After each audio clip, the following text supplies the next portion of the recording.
మా latest videos కోసం మా ఈ తెలుగు న్యూస్ ఛానల్ సబ్స్క్రైబ్ చేసి గంట సింబల్ యాక్టివేట్ చేసుకోండి. ఈ నెల 15వ తారీఖున సంక్రాంతి రానున్నది. ఈసారి సంక్రాంతి పురుషుడు రాక్షస నామధేయంతో వస్తూ ఉన్నాడు. భారతదేశం అంటేనే ఎక్కువగా పండుగలు జరుపుకునే దేశం. ఇక మన భారతదేశంలో నూతన సంవత్సర వేడుకలు ముగిసిన కొన్ని రోజులకే సంక్రాంతి పండుగ వాతావరణం నెలకొంటుంది. వేరువేరు పేర్లతో విభిన్న రీతులలో జరుపుకునే ఈ పండుగ హిందువులకు ఎంతో ప్రముఖమైనది. మకర రాశిలోనికి సూర్యుడు ప్రవేశించిన రోజున ఈ మకర సంక్రాంతిని జరుపుకుంటారు. ప్రతి ఏటా వచ్చినట్లుగానే ఈ ఏడాది కూడా జనవరి నెలలోనే వచ్చింది ఈ గాలిపటాల పండుగ. సకల జీవరాశులకు ప్రత్యక్ష దర్శనమిచ్చే సూర్యభగవానుడు మకర రాశిలోనికి ప్రవేశించబోతూ ఉన్నాడు. ఇప్పటి వరకు పొలాల్లో ఉన్న పంట ధాన్యము ఇంటికి చేరిన సందర్భంగా జరుపుకునే పండుగ. ఈ పండుగ రోజున ప్రజలంతా సూర్యుడికి ప్రత్యేక పూజలు చేస్తారు. ఈ సంక్రాంతిని మొత్తం 3 రోజులు చేసుకుంటూ ఉంటారు. మకర సంక్రాంతి పండుగలో సంక్రాంతికి ముందు రోజు భోగి పండుగను జరుపుకుంటారు. ఆ రోజు చలి అనే పులిని తరిమి కొడుతూ ప్రజలు ఉదయాన్నే చలిమంటలు వేసుకుంటూ ఉంటారు. తమలోని పాత ఆలోచనలు ఆ అగ్నికి ఆహుతై కొత్త ఆలోచనలు చిగురించాలని అగ్నిదేవుణ్ణి వేడుకుంటూ ఉంటారు.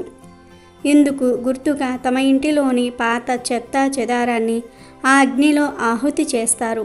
ఇంటి ఎదుట రంగురంగుల ముగ్గులను వేస్తారు. చిన్నారులకు భోగిపళ్ళు పోస్తారు. రెండో రోజు సంక్రాంతి. ఈ రోజు కూడా ఇంటి ఎదుట రంగురంగులతో పోటాపోటీగా ముగ్గులు వేస్తారు. వాటిపై పూలతో అలంకరణలు చేసి వాటి చుట్టూ గొబ్బెమ్మ పాటలు పాడుతూ ఉంటారు. పలు పిండి వంటలు చేసి సూర్యదేవుడికి ప్రసాదంగా సమర్పిస్తూ ఉంటారు. చక్కగా అలంకరించిన గంగిరెద్దులను ఇంటింటికి తిప్పుతూ డోలు సన్నాయి రాగాలకు అనుగుణంగా వాటి చేత నృత్యాలు చేయిస్తూ ఉంటారు. ఇక మూడో రోజు కనుమ. సంక్రాంతి పండుగ చివరి రోజును కనుమ అని పిలుస్తూ ఉంటారు. ఈ రోజు పిండి వంటలు చేసుకొని బంధువులతో విందు వినోదాలలో పాల్గొంటారు. ఈ పండుగ దినాల్లో కోళ్ల పందాలు నిర్వహిస్తూ ఉంటారు. ఇలా 3 రోజుల పాటు సంక్రాంతి పండుగను సంతోషంగా చేసుకుంటూ ఉంటారు. అయితే ఈ సంక్రాంతి వచ్చేలోపు కొడుకులు ఉన్నవారు, ముఖ్యంగా ఒక కొడుకు ఉన్నవారు తప్పక ఈ పరిహారం చేయాలని శాస్త్ర పండితులు చెప్తూ ఉన్నారు. ఎందుకంటే ఈసారి సంక్రాంతి పండుగ కీడుతో వస్తుంది కాబట్టి ఒక కొడుకు ఉన్నవారు తప్పక ఇలా చేయాలి, లేదంటే తప్పకుండా ఇంట్లో ఎవరో ఒకరికి కీడు జరుగుతుంది. మరి ఇంతకీ ఒక కొడుకు ఉన్నవారు సంక్రాంతిలోపు ఏం చేయాలో ఇప్పుడు మనం ఈ వీడియోలో వివరంగా తెలుసుకుందాము. ఫ్రెండ్స్, ఫస్ట్ అయితే ఈ వీడియోకి ఒక లైక్ కొట్టి మా ఛానల్ని సబ్స్క్రైబ్ చేసుకొని మాకు సపోర్ట్ చేయండి. సంక్రాంతి వచ్చేలోపు అంటే సంక్రాంతి ముందు రోజు వరకు కూడా ఈ పరిహారం చేసుకోవచ్చు. 2, 3 కొడుకులు ఉన్నవారు ఈ పరిహారం చేయవలసిన అవసరం లేదు.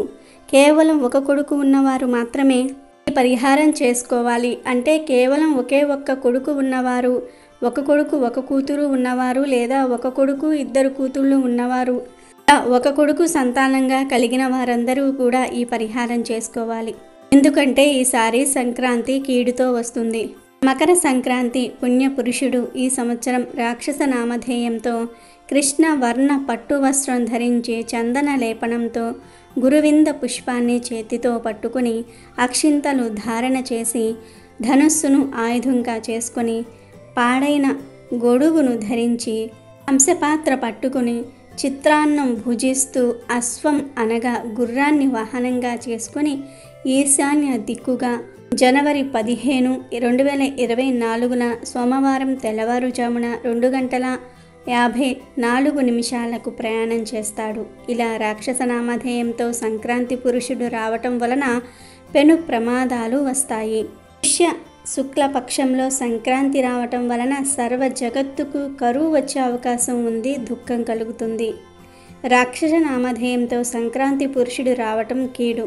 ఈ ఎఫెక్టు ఒక కొడుకు ఉన్నవారిపై పడుతుంది కనుక సంక్రాంతి వచ్చేలోపు ఒక కొడుకు ఉన్నవారు తప్పక ఒక పరిహారం చేయాలి. ప్రతి సంవత్సరం సంక్రాంతి వస్తుంది, కానీ ఈ సంవత్సరం సంక్రాంతి కీడుతో వస్తుంది. ఒక కొడుకు ఉన్నవారిపై ఆ ఎఫెక్ట్ తీవ్రంగా పడుతుంది. కాబట్టి ఒక కొడుకు ఉన్నవారు ఖచ్చితంగా ఈ పరిహారం చేయాలి అని పండితులు చెప్తూ ఉన్నారు. తల్లిదండ్రులు ఎప్పుడూ కూడా కొడుకుల మంచినే కోరుకుంటూ ఉంటారు. వారికి ఎటువంటి కీడు జరగకూడదని, వారు ఎప్పుడూ సంతోషంగా, ఎటువంటి కష్టం రాకుండా ఉండాలని, ఎలాంటి అనారోగ్య సమస్యలు రాకుండా ఉండాలని కోరుకుంటూ ఉంటారు. మరి అలా మీ కొడుకుకు ఎటువంటి కీడు జరగకుండా ఉండాలంటే సంక్రాంతిలోపు ఒక పరిహారం చేయాలి. మరి ఆ పరిహారం ఏమిటి అంటే, ఒక కొడుకు ఉన్న తల్లి 2-3 కొడుకులు ఉన్న తల్లి దగ్గరకు వెళ్ళి, ఈసారి సంక్రాంతి పండుగ కీడుతో వస్తుంది కనుక గాజులు కొనడానికి ఒక 10 రూపాయలు లేదా 20 రూపాయలు ఇవ్వమని అడగండి. వారి స్తోమతను బట్టి ఎంత ఇవ్వగలిగితే అంత ఇవ్వమని అడగండి. ఇలా కనీసం ఒక్కరి దగ్గరికి నుండి అయినా సరే కొంత ధనం స్వీకరించాలి. కుదిరిన వారు ఒక 4 లేదా 5 దగ్గర నుండి ధనం సేకరించండి. కుదరని వారు కనీసం ఒక్కరి దగ్గర నుండి అయినా సరే ధనాన్ని సేకరించండి. మేము అడుక్కోవాలా అనే భావన వద్దు. మీ అక్కనో, మీ చెల్లినో, తోబట్టువులను అడిగినట్టు భావించండి. ఇచ్చేవారు కూడా మేము దానం చేస్తూ ఉన్నాం అని ఫీల్ అవ్వద్దు.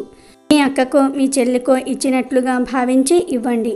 మేము అడుక్కుంటున్నాము, మేము భిక్ష చేస్తూ ఉన్నాం అనే ఫీలింగ్ వద్దు.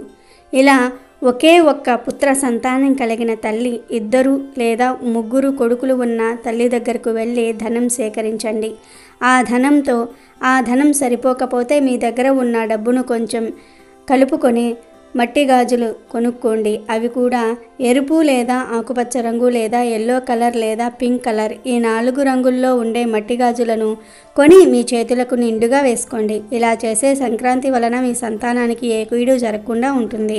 మీ సంతానానికి ఎలాంటి అనారోగ్యాలు, కష్టాలు రాకుండా ఉంటాయి. 3 నుండి 50 సంవత్సరాల కొడుకులు కలిగిన ప్రతి తల్లి కూడా ఈ పరిహారం ఖచ్చితంగా చేయాలి. చిన్న వయసు కలిగిన కొడుకు ఉన్న, పెద్ద వయసు కలిగిన కొడుకులు ఉన్నా తప్పక ఈ పరిహారాన్ని చేయాలి. ఈ పరిహారం వలన సంక్రాంతి కీడు పోతుంది. మీ పిల్లల్లో మార్పులు వస్తాయి. ఆరోగ్యపరంగా బాగుంటుంది. ఆనందంగా ఉంటారు. విద్య, ఉద్యోగ రంగాల్లో మంచి భవిష్యత్తు ఉంటుంది. ముఖ్యంగా జరగవలసిన కీడు జరగకుండా ఉంటుంది. అంటే యాక్సిడెంట్లు జరగాలని రాసిపెట్టి ఉంది అనుకోండి, ఆ యాక్సిడెంట్లు కాస్త కాలికి చిన్న దెబ్బ తగిలిపోతుంది. ఇలా చెడు జరగకుండా ఆగుతుంది. కనుక అపురూపంగా ఒకే ఒక్క కొడుకు ఉన్న తల్లులు సంక్రాంతిలోపు తప్పనిసరిగా ఈ పరిహారం చేయండి.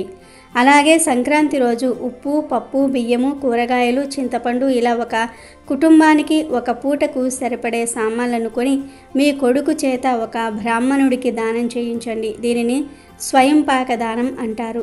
సంక్రాంతి రోజు మీ కొడుకుతో లేదా మీ కొడుకు పేరు మీద ఈ స్వయంపాక దానం చేస్తే సంక్రాంతి కీడు పూర్తిగా పోతుంది. మీ కొడుకుకు ఎటువంటి చెడు జరగదు, అంతా మంచే జరుగుతుంది.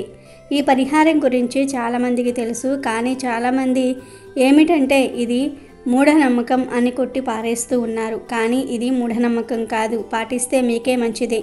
మీ కొడుకుకు మంచి జరుగుతుంది. ఒక ముత్తైదువును అక్క లేదా చెల్లిగా భావించి కొంత ధనం తీసుకొని గాజులు వేయించుకోవడంలో తప్పేమీ లేదు. మీ కొడుకుపై కీడు జరగకుండా ఉండడానికి ఈ పరిహారం చేసుకోండి. సంక్రాంతిలోపు అంటే రేపు సంక్రాంతి పండుగ అనగా ఈరోజు కూడా గాజులు వేయించుకోవచ్చు. ఎవరెన్ని చెప్పినా ఆ మాటలు నమ్మవద్దు, మూఢనమ్మకం అనుకోవద్దు. ఏముంది, గాజులే కదా, వేయించుకోండి. ఇది పెద్ద పని కూడా కాదు కదా. ఇలా వేయించుకున్న గాజులను సంక్రాంతి పండుగ తర్వాత అంటే పండుగంతా కూడా అయిపోయాక 3 రోజుల పండుగ పూర్తయ్యాక కనుమ తర్వాత రోజు ఈ గాజులను తీసేసి ఏదైనా చెట్టు క్రింద పాతి పెట్టేయండి లేదా పారే నీటిలో పడవేయండి.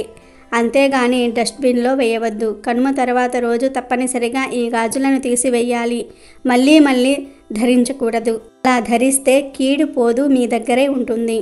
కాబట్టి కొడుకుల ఉన్నవారు అంటే ఒకే ఒక్క కొడుకు అంటే ఒకే ఒక్క పుత్ర సంతానం ఉన్న వారందరూ కూడా తప్పనిసరిగా సంక్రాంతిలోపు 2 కొడుకులు ఉన్న తల్లుల వద్ద నుండి ధనం సేకరించి గాజులు వేయించుకోండి.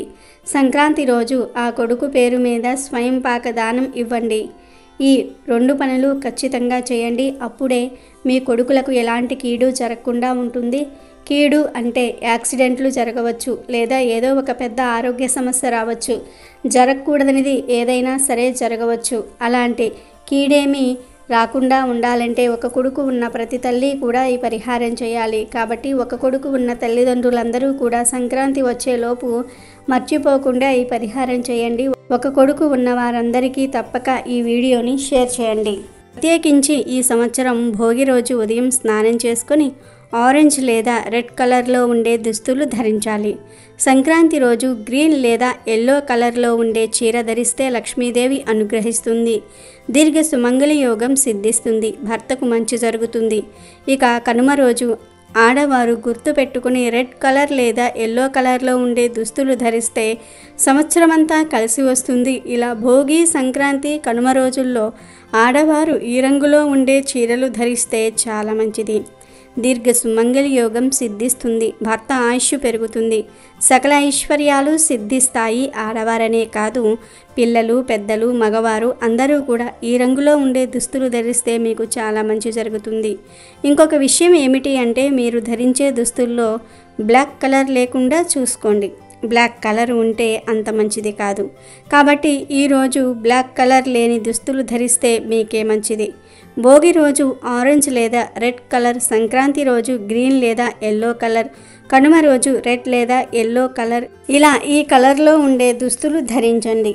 కాబట్టి అందరూ కూడా గుర్తుపెట్టుకుని సంక్రాంతి రోజు ఈ పండుగలో ఉండే దుస్తులను ధరించి శుభ ఫలితాలను పొందండి. మళ్ళీ వచ్చే సంవత్సరం వరకు ధనానికి లోటు లేకుండా సంతోషంగా జీవించండి.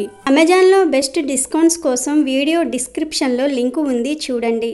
అలాగే మా టెలిగ్రామ్ ఛానల్ సబ్స్క్రైబ్ చేసుకోండి.